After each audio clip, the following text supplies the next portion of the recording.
2026 BPL এ Dhaka Capitals যে টিমটি করেছে সেটি হলো বিপিএল এ সর্বকালের সেরা একাদশ করেছে ঢাকা ক্যাপিটাল। এই ঢাকা ক্যাপিটাল টিমে কি নেই? ব্যাটিং, বোলিং, অলরাউন্ডার থেকে শুরু করে বিশ্বমানের সকল তারকা রয়েছে। তো চলুন দেখে নেই এবার বিপিএল এ ঢাকা ক্যাপিটালস কেমন দল করেছে এবং তাদের দলে কোন কোন প্লেয়ার আছে।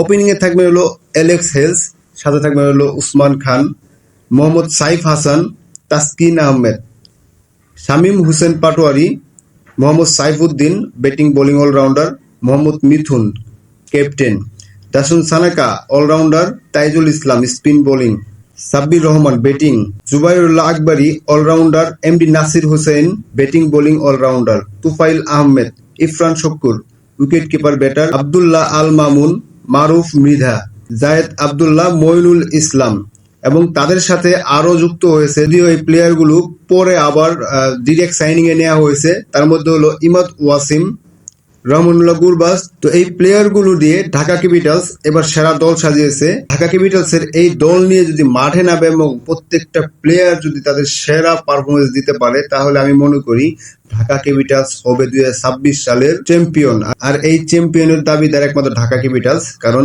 প্লেয়ারের মানের দিক থেকে এবং মালিক থেকে শুরু করে সব দিক থেকে ঢাকা ক্যাপিটালস সেরা। তো আমি চাই গতবারের যে টিম নিয়ে একটা সমস্যা হয়েছিল সেই সমস্যা কাটিয়ে এবার ঢাকা